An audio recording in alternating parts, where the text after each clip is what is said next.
Today we're going to take a look at mapping rules. We know that transformations can be expressed or organized into rules displaying the actions applied to a certain point. And so far we've used what we know about the values for A, K, D, and C. So when we want to organize a rule or create a rule, we call this a mapping rule. And it's very useful for when we are trying to transform difficult functions or not able to graph something right away. So let's take a look at what we already know about graphing functions using the A, K, D, and C values. So from this function, y equals negative f of x plus 2 plus 4, we know that we have an a value of negative 1. This a value tells us that we need to reflect the points in the function in the x-axis. We also know that we have a d value. There's no k value, or a k value is 1, so we don't need to worry about that. But we do have a d value of positive 2. So my d value is positive 2. So this means that we have a horizontal translation, and we're translating it 2 units to the left. We also know that we have a c value. We have our c value of positive 4. So our c value is positive 4. So that means we have a vertical translation up 4 units. So up until this point, this is what we've been able to identify, and we've been able to take a look at each of the individual key points on our function, right, which we can label here. This is the same function that we looked at yesterday. And what we could do is we could apply the transformations in order from left to right. So starting with A, then K, then D, then C. Well, now what we want to do is we need to come up with a strategy to make perhaps this easier for us to do. So instead of moving each individual point based on the reflections, or the transformations, so I have this negative 5, negative 1, which is reflected in the x-axis to become negative 5, positive 1.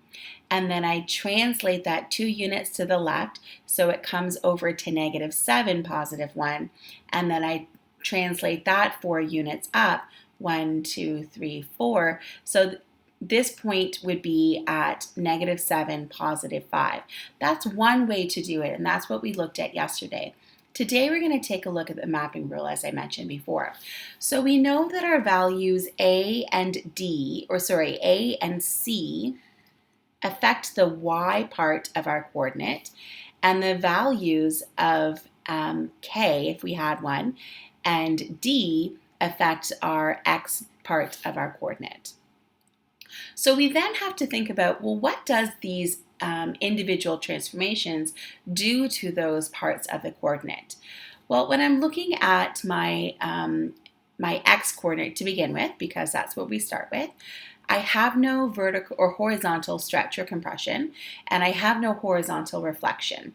So there's nothing that I need to multiply the x coordinate by, but I do have a horizontal translation 2 units to the left. So that means each of my individual x coordinates I'm going to subtract 2 from. That will allow me to move that point 2 units to the left. Then I need to take a look at what is happening to my y part of my coordinates.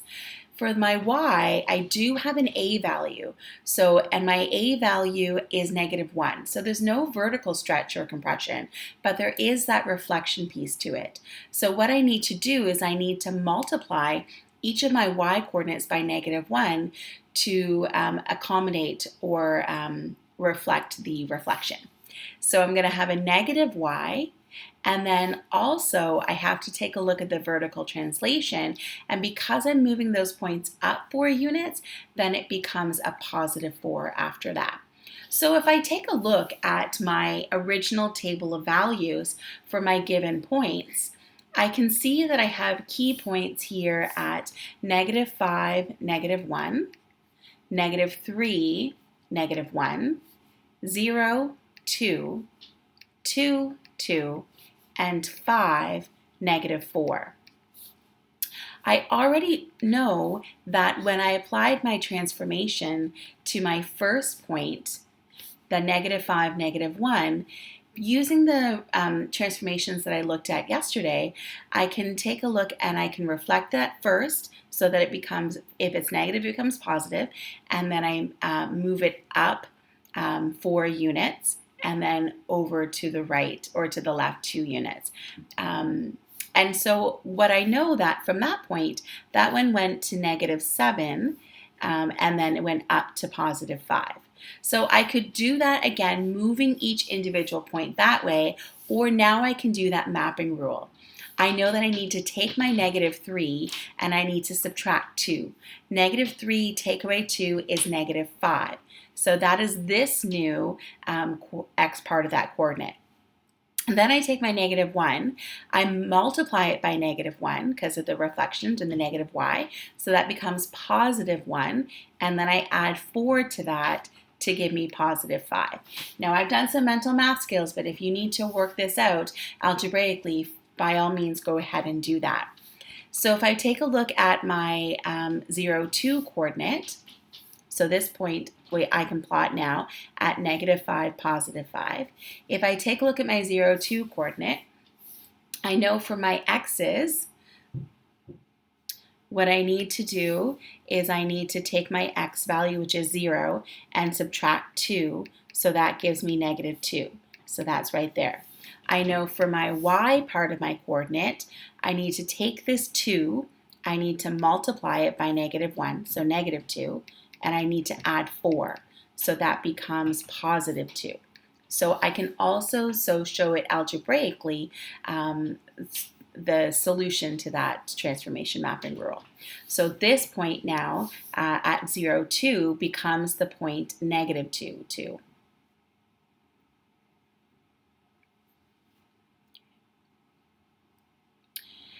And again, I can check that by applying those individual transformations. First, I reflect 0, 2 in the x-axis, so it becomes 0, -2. Then I move it left 2 units, so that it becomes -2, -2, and then I move it up 4 units, 1, 2, 3, 4, so that it becomes -2, +2. Okay. So you can still move them visually if that's a better strategy for you. Now let's take a look at 2, 2. So I'm taking my 2, my x value of 2, I'm subtracting 2. 2 subtract 2 is 0. Then I take my 2 for my y, I multiply it by -1. So 2 times -1 is -2, and -2 plus 4 is +2 again. So now I have a point at 0, 2, which I already had in my original function. And then I look at my last coordinate. I have 5, take away 2, which is 3. And -4 times -1 is +4, and +4 plus 4 is 8. So now I'm going to plot the point at 3 and +8. So now I can connect these points to show my transform function. So without having to do it step by step, what we did yesterday, when I looked at first I reflected it and what did that do to the function, then I did my horizontal translation, what did that do to my function, and then my vertical translation, what did that do to my function. I can apply the mapping rule to find my new coordinates of my transformation and then just graph it from there. The next, I want to do the same sort of strategy for this other function here. So I have y is equal to 2 f at x minus 2. So what are my transformations? I have an a value of 2. This means I have a vertical stretch by a factor of 2. So all of my y coordinates are going to be multiplied by 2. So I'm going to start with my y value and I'm going to multiply it by 2. That's part of my mapping rule. I don't have a k value, or my k value is 1, so that doesn't really do anything, but I do have a d value. I have a d value of -2. This means that I have a horizontal translation and I'm translating it to the right 2 units. So that means I'm taking each of my x coordinates and I'm adding 2 to them to move it to the right 2 units. So these are my 2 transformations applied to this function, and I have identified my 2 parts of that mapping rule. So what did I do to the x coordinate, and what did I do to the y coordinate? I still have those original values that I had in the above function and in the function that I used yesterday. So I'm going to just plot those in my table of values. -5, -1, -3, -1, 0, 2, 2, 2, and 5, -4. Now I'm going to apply my mapping rule. So my mapping rule says that I need to take my individual x and y coordinates and apply the rule that I came up with above. So my -5 plus 2 is -3. I'm going to go and do all of my x's first. -3 plus 2 is -1. 0 plus 2 is 2. 2 plus 2 is 4. And 5 plus 2 is 7. Then I'm going to look at what happens to my y coordinates. I multiply those by 2. -1 times 2 is -2. -1 times 2 again is -2. 2 times 2 is 4. Same thing for the next one is 4. And then -4 times 2 is -8. So I've easily or more efficiently identified the coordinates for my functions so that I can graph those as my new transformation. So I go over to -3 down to -2, over to -1 down to -2, over to 2 up to 4, over to 4 up to 4, over to 7 down to -8. Connect those, and this is my new transform function that has a vertical stretch by a factor of 2. So we can see that it's gotten taller and it's translated to the right 2 units.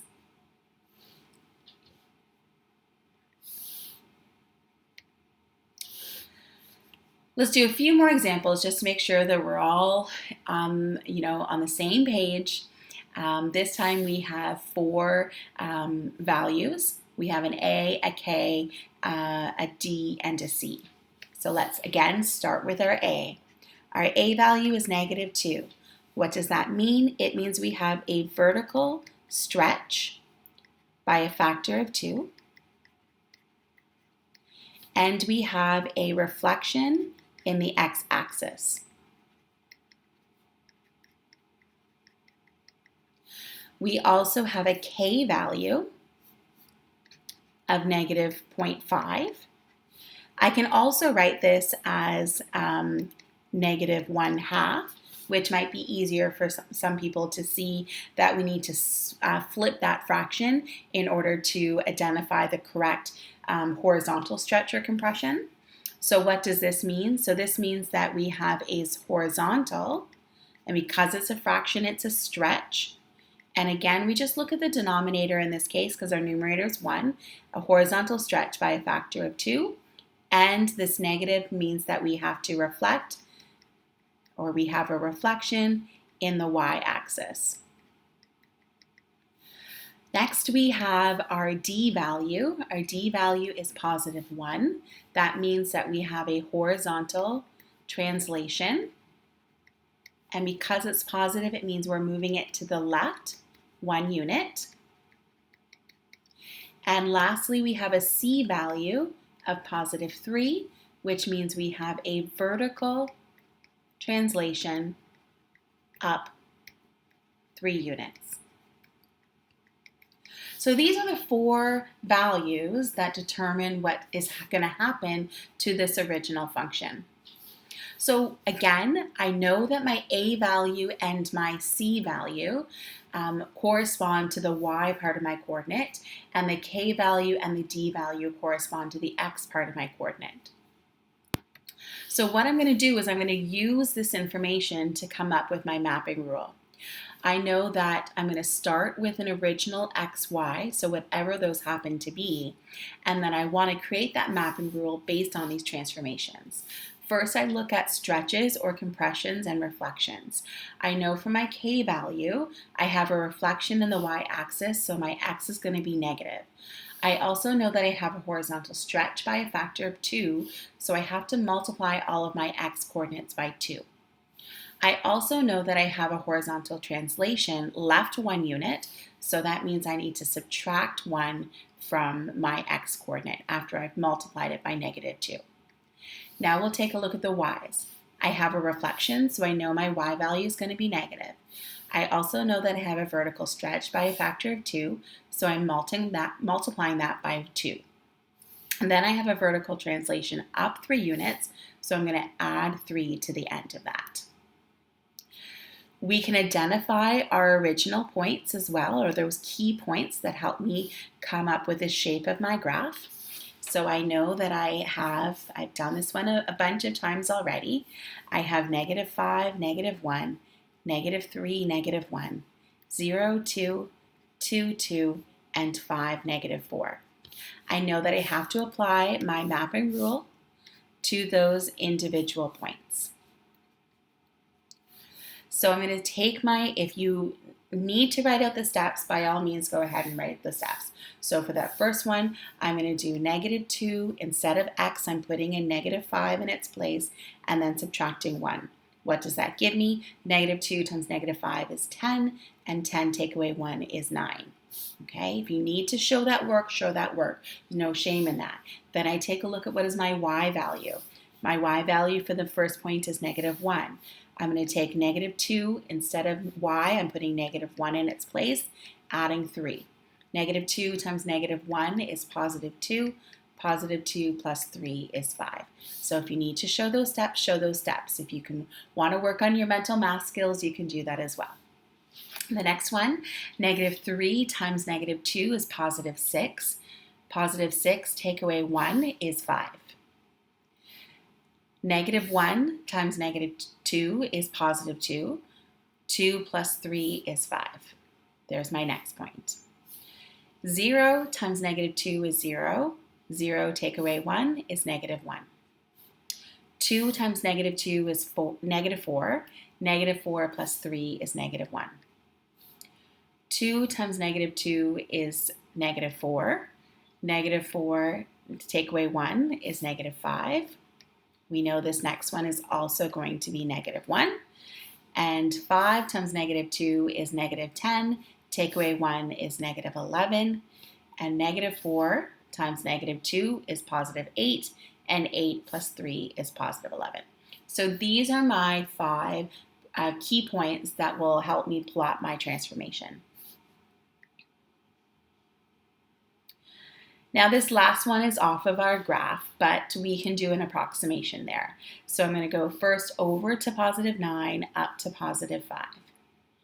Over to +5, up to +5. Over to -1, down to -1. Over to -5, down to -1. Over to -11, so just off the grid, and up to +11, so just again off the grid. So those are my 5 key points that show my function with all of those transformations. So this pink line shows that I have a vertical stretch. We can see that it's much taller, a vertical stretch by 2, and it's reflected in the x-axis. I've also reflected it in the y-axis and applied a horizontal stretch. So you can see it here in this horizontal line. That's wider than it was originally. I also have a horizontal translation, so I've moved it to the left 1 unit and I've moved it up 3 units.